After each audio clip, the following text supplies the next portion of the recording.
it's a blessing to kind of be here and to get up. And Sean Hardy is with me. We're going to talk about family and ancestry and familiarity and friends and loved ones, and even we all have family members. I shouldn't say we all, but often sometimes in family members in your family tree, you might even have folks that you've divorced yourself from, or Right. psychologically or legally. But what does it mean to kind of keep the connection and keep the intersectionality going on, and to kind of recognize that we not only stand on other people's shoulders, but we've been pushed and sometimes supported.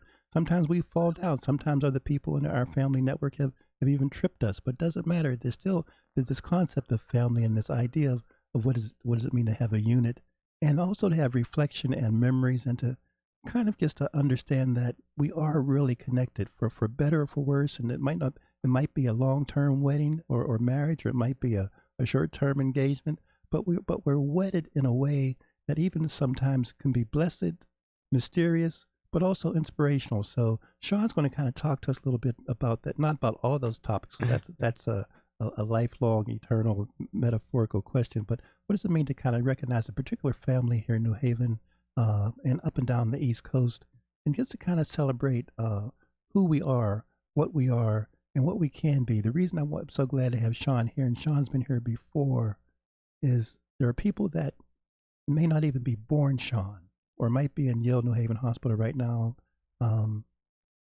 being born. Yes. And they may listen to this show, when they're 5 years from now, 10 years from now, if we don't blow up the world.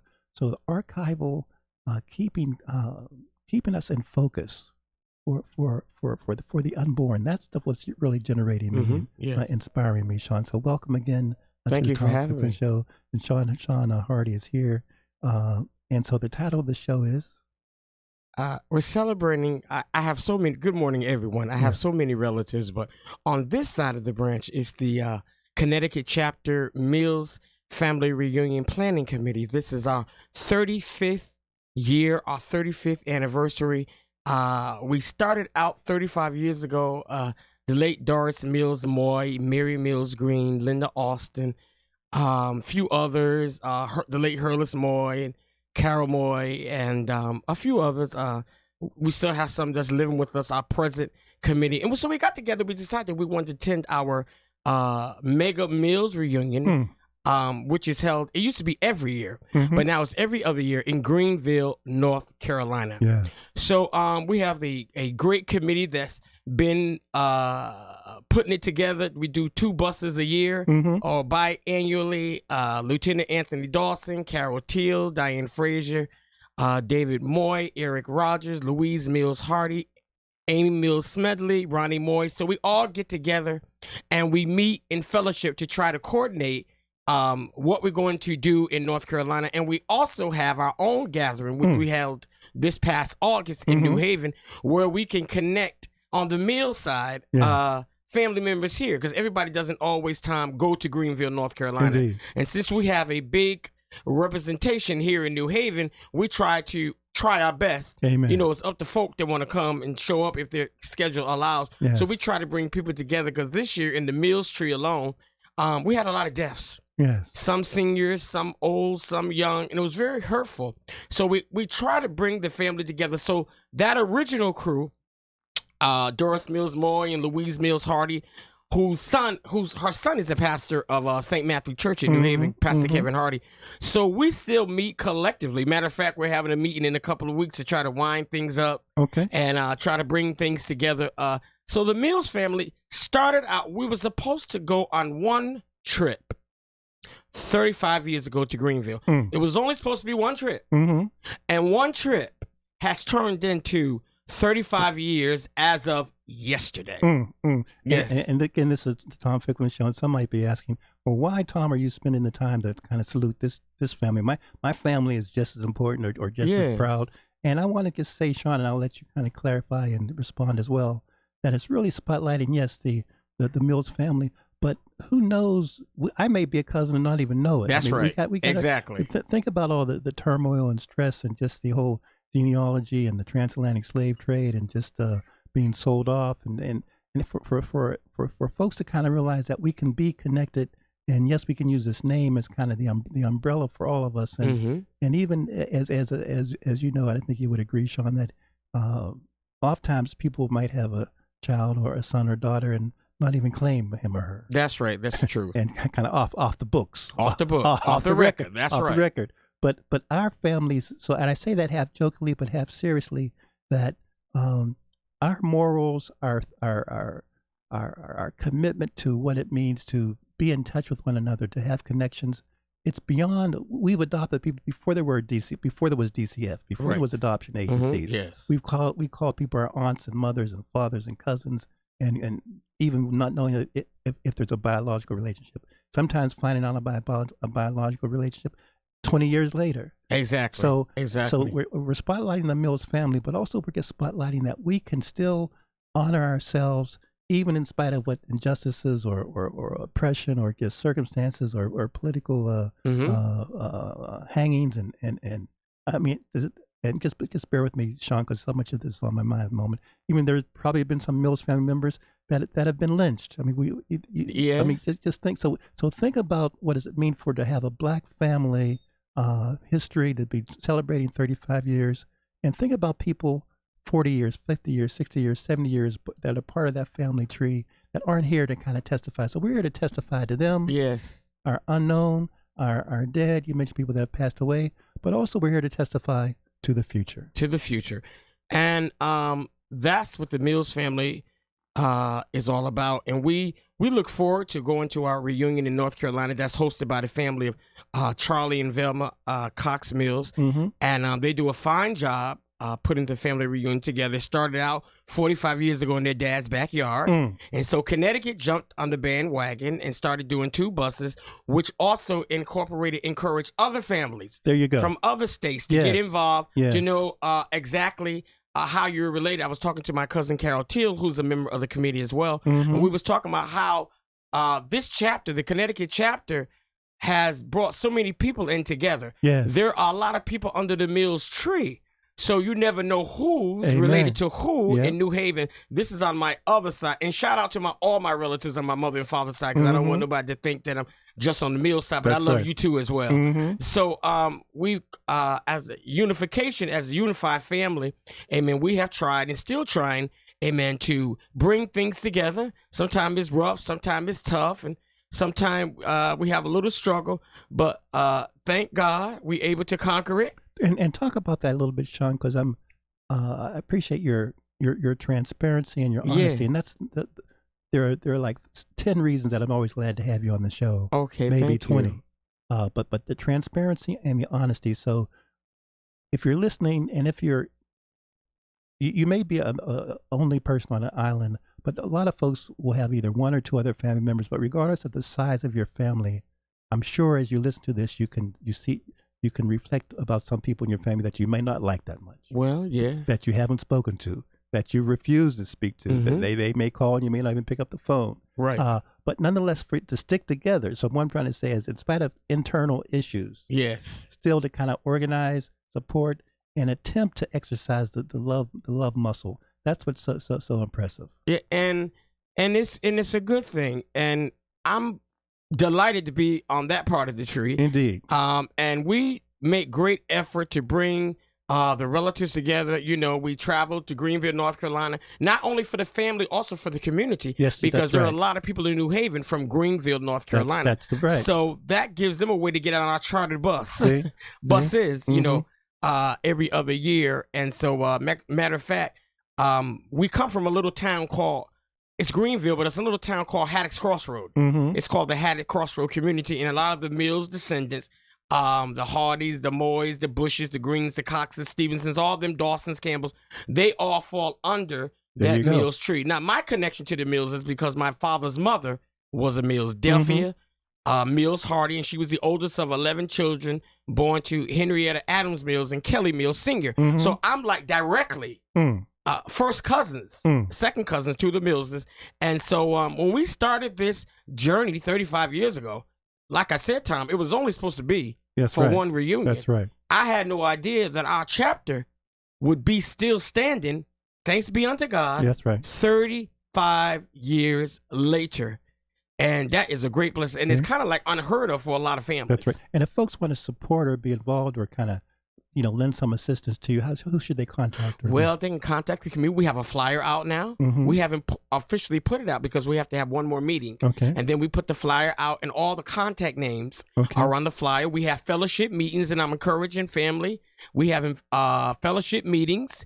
And that's a way of us getting together. You always don't have to be on the committee, but you always can come and fellowship. And, we have that coconut cake and chopped barbecue and collard greens and all that, all that kind of good stuff, taking pictures and just good family unity. And I also encourage my friends. I will say that my best friends, who may not be by blood, Nathan Jones, Jonathan Berryman, my BFF, they come to everything we have. So we invite family and friends. I can become adopted just for the trip.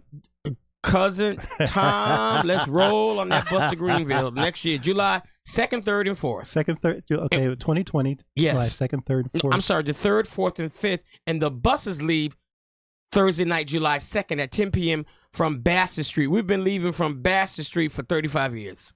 And the school parking lot, or in front of my cousin's house. Okay, all right. Yeah, right. We have it set up every year at the same time. And what's good about it? The years that the Mills don't do their bus trip, my aunt, cousin Louise Mills Hardy, she does her own trips. So, and there are other people in New Haven. The churches go. So there's always somebody going to Greenville or Pitt County, North Carolina. And talk to me, Sean. Again, you listen to the Tom Ficklin Show. This is and Sean Hardy is with us discussing really family nurturing, the family legacy, and the importance of us, just our history. I mean, just as you're talking, Sean, I see stories, movies, books, plays. If we could just videotape or get everyone's story or their comments, just so many things come to mind. People, you may have heard, this is 2019, and certainly for the last 4 or 5 months, 1619 was kind of, people have mentioned with the importance of 1619 and, Africans coming here to North America. We were here prior, of course, through the Spanish situation, but coming to Jamestown. And so we talked about a 35-year perpetuation of the legacy, but 1619 and even before. So our journey, our saga is something that I think everyone can vibe with. And even if you're adopted and don't even know who your original family members are, we are still, Sean, see if you agree with this, part of the family of man. Part of the family. And that's a good thing. I'm glad you mentioned those dates. So as far as the Mills family, the Mills side, right now we go back to 1827 with Roland Mills, who was a mulatto free laborer, and his wife Caroline Brooks Mills, she was a mulatto slave.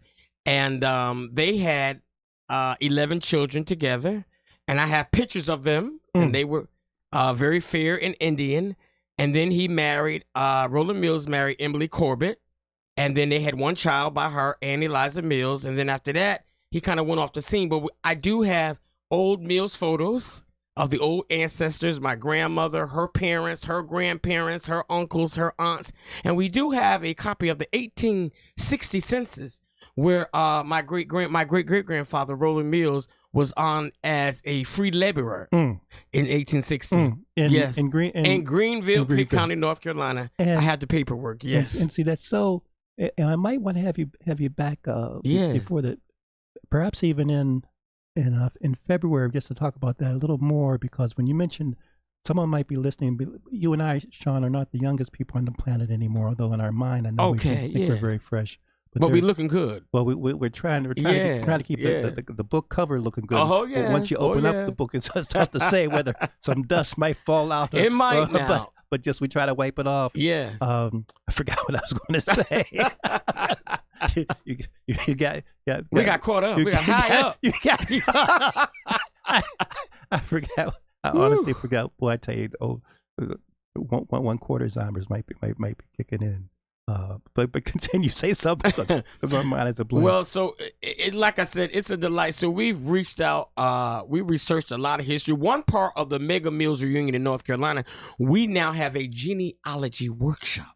Good. That takes place on that Saturday morning of the reunion. That's coordinated by my cousin Debbie Mills Lee, who lives in Atlanta. So next year will be our 4th segment, where we go back, find the history, in the Hattie Crossroad community. We had the school. We had the Episcopal church that my grandfather started. We had the Primitive Baptist church that my dad's uncle started down the road.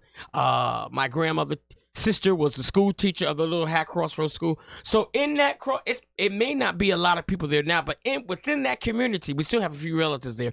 Within that community, it birthed many rich families. Yes. Out of that Mill Street, the Daniels, like I said, the Coxes and Hardys and everybody came from either your last name was Mills, your mother was a Mills, your grandmother was a Mills, or your great grandmother was a Mills. It's some type of direct lineage that brings us to the mega reunion in North Carolina. And then when the mega reunion is not taking place the opposite year, my immediate Hardy Mills has a reunion and invite everybody.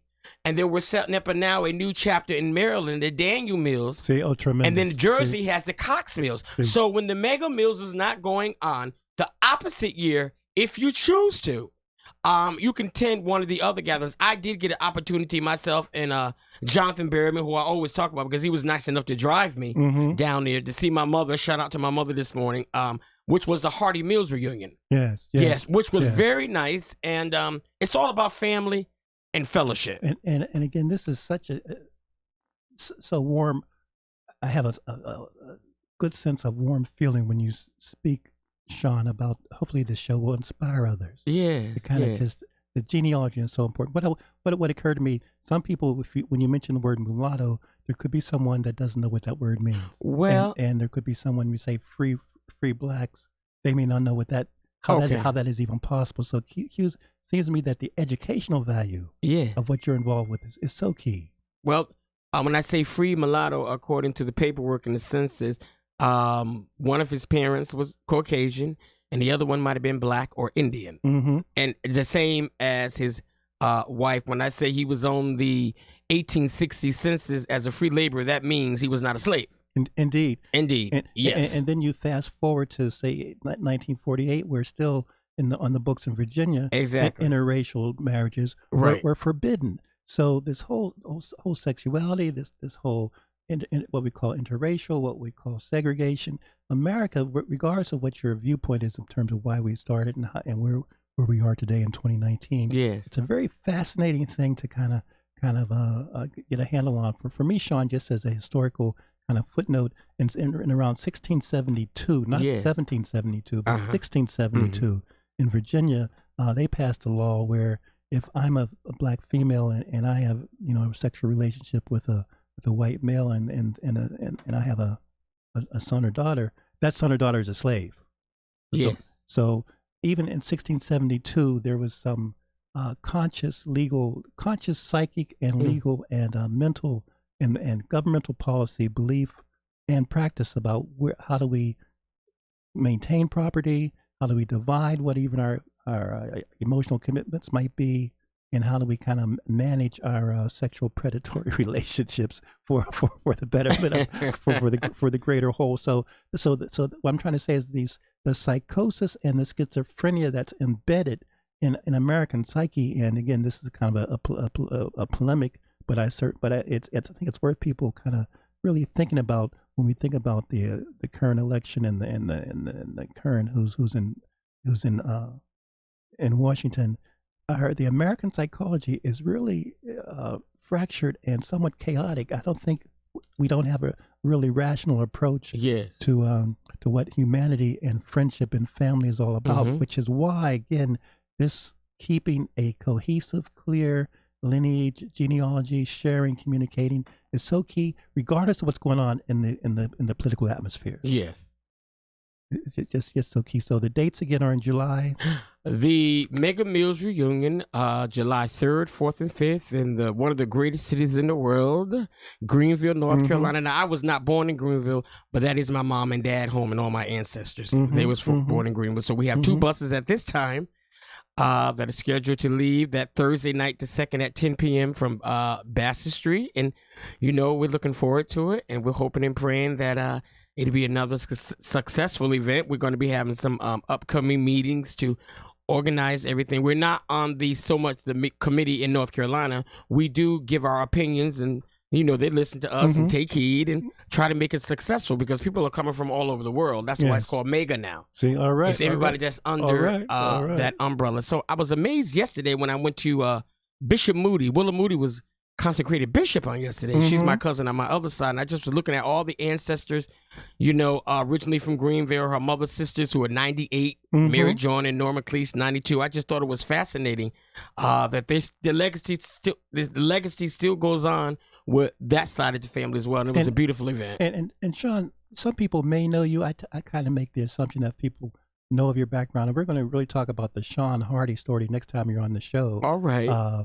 But in terms of your journey and your, I'm going to say your philanthropic contributions to New Haven, meaning there's not a Sean Hardy Foundation, but if we monetize, and it would be, in my mind, very easy to monetize the time that you've spent and given to the people privately, to organizations publicly, to over the phone. If you just gave yourself a $20 an hour, you have given almost, in my mind, $1 million of yourself to people over the last 30, 40 years, not to mention, yes, you're paid to work in the school system, but because you've gone above and beyond the call of duty in demonstrating what love means when you manifest love to the young people. So I want to, might sound like an over-the-top compliment, but it's very quantifiable from my standpoint. Very kind of you. I'm grateful. Very I'm appreciative. And I know you're a servant in the epitome of what the word servant means. All right. But servants still have to be fed too. That's the truth. Amen. You got to eat to live. You got to eat. So I really appreciate that. But speak to, if you would, to kind of bring it back home again. You mentioned the bishop from yesterday. Then you mentioned Sean Hardy, not Sean Hardy, but at the church, Reverend Moody, Bishop Moody now. Bishop Moody. Yeah. But also the church on Dixwell where your relative is a pastor. Oh, Pastor Kevin Hardy. He's the pastor of St. Matthew. So we have Christianity in that kind of genre. Oh yes. Oh, it runs in the family line from the ancestors. But talk about the different ecclesiastical definitions. So Moody is one stream, if you will, of Christian doctrine. Well, yes, and the Baptist is another. And we started out Baptist. We're free will Baptist. So speak about that. Regardless of that's why I use the word we've been ecclesiastical for a long time. That's right. All the definitions we can relate to. Yeah. So my church is independent for now. Some others might come in under Bishop Moody, but we grew up free will Baptist. Yes. Our lineage. My grandfather was the moderator Noah Hardy, and moderator Amos Blunt, and then I have that Episcopal side. This is what I mean, because the Millses were Episcopal. That's right. And primitive Baptist. Yes. And so, but in New Haven, Pastor Bishop Moody grew up Free Will Baptist. Pastor Kevin Hardy, hello, Pastor Hardy. He is a Free Will Baptist. He's the pastor of the first Free Will Baptist Church in New Haven, which is St. Matthew. Yes. And the second Free Will Baptist Church is the church I was brought up in, which is Pitt Chapel. Yeah. And so we still have those Free Will Baptist roots. We still have that Free Will Baptist Pentecostal movement, Pentecostal spirit within us. Yes. And that's why early on in terms of Black religious history, there were some ecclesiastical societies before we had African American AME, before we had AME Zion, before we had Black Catholics. The word ecclesiastical was in our kind of Black religious history in the 1700s, 1800s, because the varieties of our religious experience is really profound. So it is. The point I'm trying to make is don't be hung up on if I'm not in a high Episcopal church or a low Episcopal church, if I don't go to St. Andrews or St. That's Luke's, the truth. That's right. Or if I'm not on the Green, or from Free Will Baptist or Progressive Baptist. Or, you can see that our creativity kind of emerges through whatever we're involved with. Yes, and don't be distracted by our creativity. It's not to divide us. It's just that we're inventing. We're inventing. We're inventing species. I feel like but it's all with a good cause. It's all with a good cause. Toward one cause. The same Father. See, we're just trying to bring it together. And I think we have to kind of hold on to that, because sometimes we have hip hop versus jazz. People want to divide us, or West Coast hip hop versus East Coast hip hop, or holy roller, if you will. Holy roller versus conservative. These words are not always appropriate for us. We don't even want to be distracted. No. and we shouldn't be distracted. We should all we're supposed to be working together. Yes. Supposedly, anyway. And those of us that are working together and trying to improve and make progress, my hats go off to them. Yes. Now, the other people that seems to think me, myself, and I, or you're not an important factor, or your church is not important, or you're not important. I don't understand that, because God is not like that. Yes. He's universal. And he may not love everything we do. That's not correct.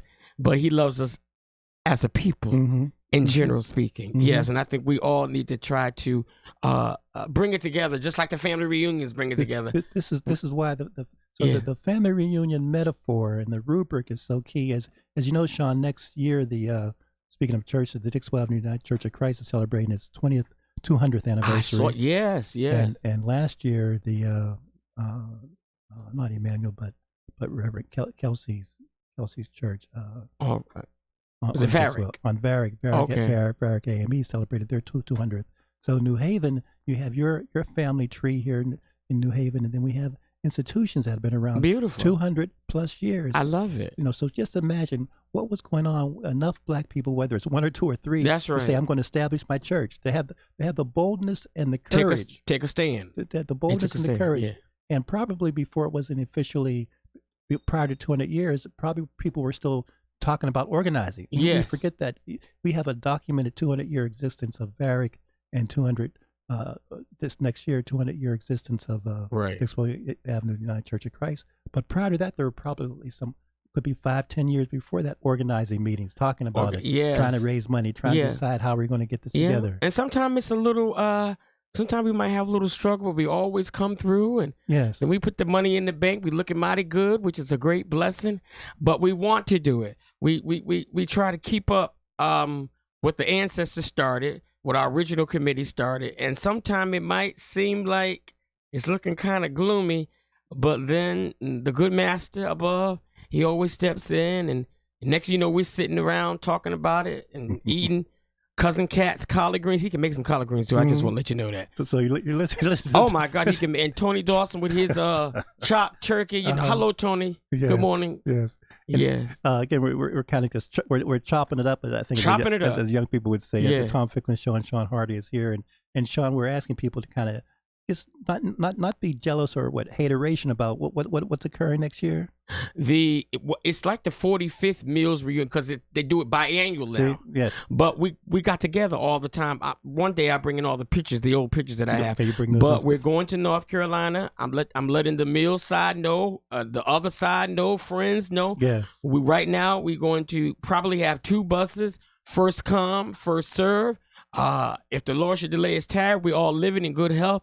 We would like to meet up in Greenville, North Carolina. You don't know who you're related to if you stay home. You know. So it's all about coming together. And Tom, we have the best bus rides to Greenville. We stop, we eat, we fellowship, take pictures. So so it's going to be July 3rd, 4th, and 5th. Yes, and so hopefully the show will inspire you, whoever's listening, at your workplace or even in your club. There's just so much of our personal histories. We hear a lot, Sean, about stories and how, from the commercial standpoint and advertising standpoint, even just you hear a lot of foundations talking about having people tell their story. So you can see that something's in the wind about the need for us to commune more. Right, commune more, and come together more. And that's what it's all about. It's about it in the church. It's about it in the family. It's about it in the community. That's right. It's about it on the job. Hello, Moral Sheridan. Shout out to you. It's a collective thing. You know, we have to try. We may not always agree, but let us come together and respect each other. Let me jump, and definitely the civility and respect is so important. I want to jump just for a second to your working at the school system. It's been about 3 decades. Yeah, well, I've been there 22 years. 22. I was only supposed to work 2 months. Dr. Reginald Mayo hired me to be a substitute teacher. He said, Hardy, you got 2 months. And then Denise Coles-Cross and Dr. Michael Conti, they hired me, and that's been now 22 years, and 21 of the 22 has been full-time with benefits. It was Vincent Morrow School. Then we merged with Sheridan, so now we're Morrow Sheridan, and I work with grade 8, grade 7 and 8, special ed. I do a lot of the cultural diversity program, bringing in guest speakers to the community. I've been doing that for about 2 decades. You can hear me duetting the morning announcements with the principals, just trying to make it happen. This week is Hispanic Cultural Heritage Week month. We celebrate the whole month. So I, with the principal permission, Miss K, we have Jeannie Flores coming tomorrow. She's dropout prevention specialist, and then we have my cousin Nuke Rankins from the fire department, and then I invited the superintendent.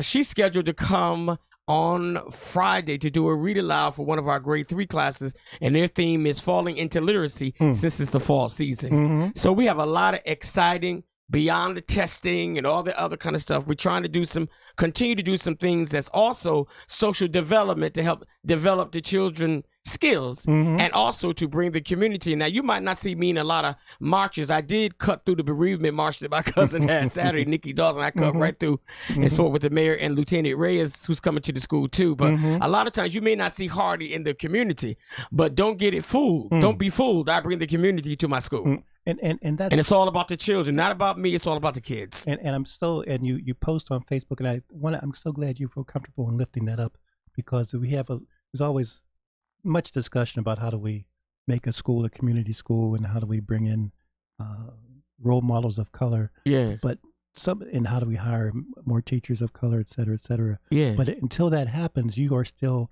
bringing to the students the world. Bringing them the world, and it's really something, because I ran into a few past students, and they said, "Well, Mr. Hardy, we remember when you and Mr. Williams, who work at the school, y'all used to bring in all the people in, the senators and Action News." I said, "Well, believe it or not, we still do it. That's right. For this generation now." That's so right. Some people have never, when the mayor walks in, some people have never met the mayor or met a mayor or the chief of police, Ronald Higgins, my cousin from Yale, and Chief Campbell would come. Captain Duff would always be a part of our celebrations. His children were our students at the school. So we're always trying to bring the community in so the kids could know, whether it be inter-district, in inner city, outer city, what New Haven has to offer. It's not all bad. We do have some positive role models. Yes. My cousin, Dr. Ed Jordan, is always supportive of everything I try to. Judge Robinson. Judge Robinson has had a partnership with Vincent Morrow Sheridan School for 22 years. She has not missed a year. Retired Judge Robinson. Yeah, retired judge. We're also family. She has not missed a year in 22 years, probate judge Clifton Grace. But Judge Robinson's partnership, there's not another school that she's had a partnership with. Not only that, the school went to her court for 13 years for National Law Day, which is really unheard of, period, and especially in New Haven. And she still is supportive, her and her mother, of Morrow Sheridan School, and I'm grateful for that. And that's so important, and I share that with you. I don't get paid like others, but I do it from my heart. Hopefully when Jonathan Berryman becomes principal, I said it right loud. Hopefully when he becomes principal, maybe he might hire me, Tom. Hire me, Mr. Berryman.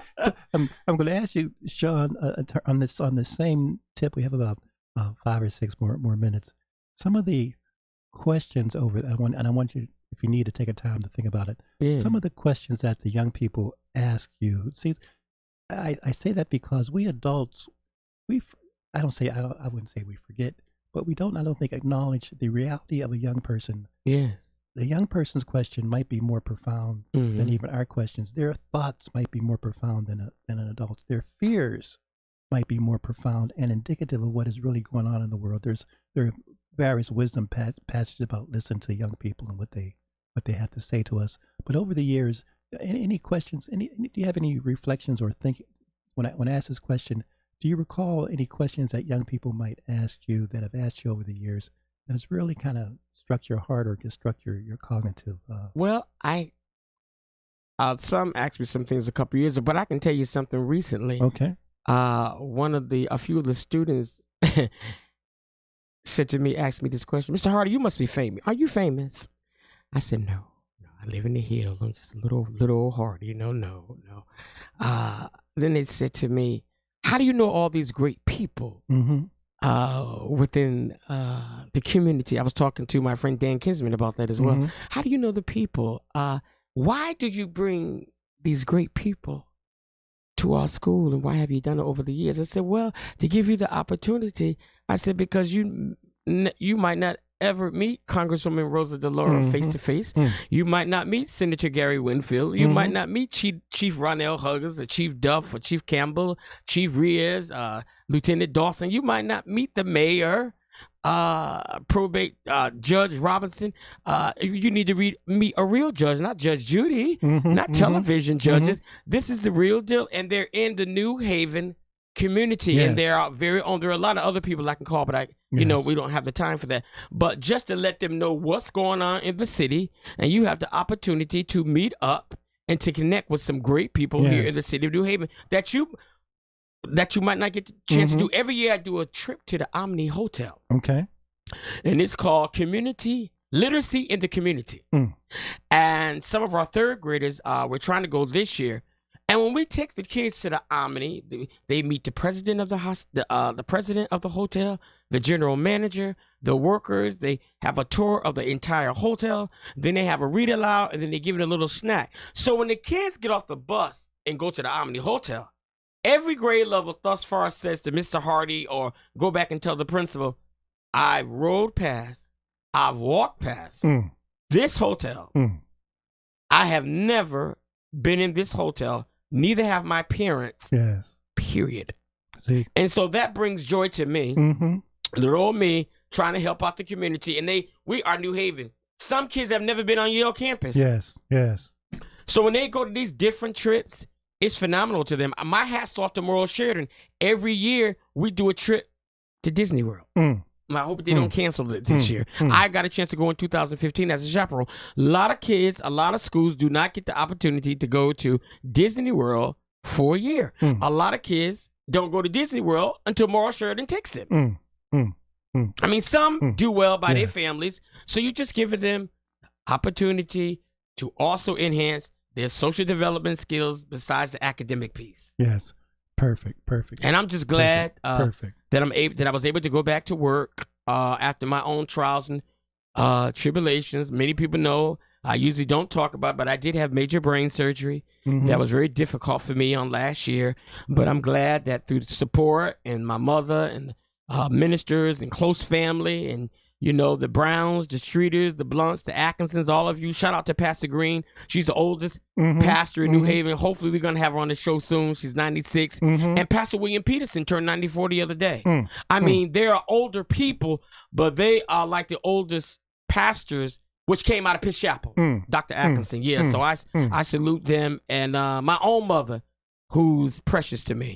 I love you all. I love everybody. And Tom, you are the greatest. Well, and I appreciate you thinking about little old me to have me. I always say little old me. That's what I tell Dan Kisman. He's my friend over the Fairhaven School. I always say little old Hardy. So I'm grateful unto you for that. I accept that, and I think every Monday morning when I get up before coming and scheduling folks to come in, I try to think of just personally who I want to who do I want to salute, who do I want the community to hear from. And it's such a blessing to not have to think too far, because names come to me immediately, and I've been around a while, but there's so many of our being, our essence. If we share our being and our essence, and definitely a shout out to WNHH and Paul Bass and New Haven Independent for kind of launching this this community forum. Just as we kind of conclude, Sean, I want you to think about this question, and it's related to what I asked before, but on the emotional level, have the young people in the past asked you, why is there violence, or why does the president why did Barack do this, or current president do this, or my mother is kind of not beating me? But I'm just curious about some of there's things that I'm sure the young people have mentioned to you that you have had to pass along to maybe higher authorities, or the things that they've told you that they want you to keep as a secret. Yeah, there are some things that children that I've worked with, because I had the opportunity of working with all grade levels in my building. Precisely. So I even look at my 8th graders now. I've known them since pre-K. Indeed. And so they can't get, when they try to get over on Mr. Hardy, I back up, we don't do that. So, but you do have some children who are sometime might confide in you, or maybe the principal or social worker, whomever, maybe don't have it as good as their friend Mm-hmm. that they sit next to in the classroom. Maybe their financial situation at their home is a little gloomy. Mm-hmm. Maybe they can't afford to go to Florida because of problems. Maybe they can't afford to maybe participate in school-wide events because of situations that's going on. Mm-hmm. Sometimes it's a one parent in the Mhm, house, which is, it's been like that for years. Sometimes the grandmother, Mm-hmm. sometimes the foster parent, Mm. is raising our children. But sometimes Well, what one about? student, maybe 10 years ago, we was having an event. We was going somewhere. We was going on a particular trip. And, that sometimes you want to have your own, you know how it is. You want to have your own spending change. Mm-hmm. And so it may not be a big deal, but 2 or 3 students said to me on the trip, not before, they said, well, Mr. Hardy, we're a little embarrassed because we know that we have the school lunch available. I said, well, of course you do. Get a lunch. But we would like to eat the same thing you eating. So I had a hot dog. I said, the only thing is, I would have to call your parents because, food challenges, allergies. And I said, I would have to call them on their phone and I would have to ask them, it's okay, because I don't want no problems, if I can treat you to lunch as Mr. Hardy. So I called the parents and they okayed that because they was a little embarrassed because they didn't have nothing or as much as others. And so I didn't have a lot either, but what I had, I was willing to share because they were my children. Amen. Yes. And what about bullying? You had it? Well, we've crossed bullying a few times. I've crossed bullying a few times with sometimes student to teacher, sometimes student to student. But I'm grateful because in the environment of the principals that I had, past Principal Coles and the present one now, Kalazewski, we kind of try to nip it in the bud. And one good thing about our school, we have a dean of students, Cedric Robinson. We have a dean of students, and we have what do you say? We have men in the building. Not a lot of men. We have a few men, Mr. Woodson and all that. So sometimes we have to do a personal thing. That's what we got to pull you out the room. We have to have our own. We have to have our own conversation with you to let you know. Okay, you got to bring it in now. Yes. And thanks for sharing that. So we're kind of wrapping up, and I wanted people to understand that whether it's your biological family or whether it's your school family or whether it's your church family or whether it's just your working family. Family. That's right. Listening to this show, the show might be might not be relevant for you, but I want you to think about it is relevant. We've been talking about how do you build community, how do you stay together, work together, play together, communicate even across state lines, boundary lines, generational lines. Wherever you might happen to be listening to this. So, Sean, I want to thank you for kind of illustrating. Thank you. I'm grateful. I want to give a happy 25th pastor's anniversary to Overseer William A. Clayton. And I want to say that Bishop Charles C.H. Brewer Jr. was his birthday. He treated me so kind. They all treated me good, but he treated me, he's always the same. And I just want to wish him a happy birthday and blessings on his church at Trinity, and to continue blessings to Bishop Willa Marie Darton Moody and her son Aaron. They did a great job. I'm kind of like in the background. I don't do a lot as I used to, but I'm like Reverend C.L. Franklin. I never left the church. Amen. Harry, thank you. And again, thank you, Tom Thank you for Ficklin. listening.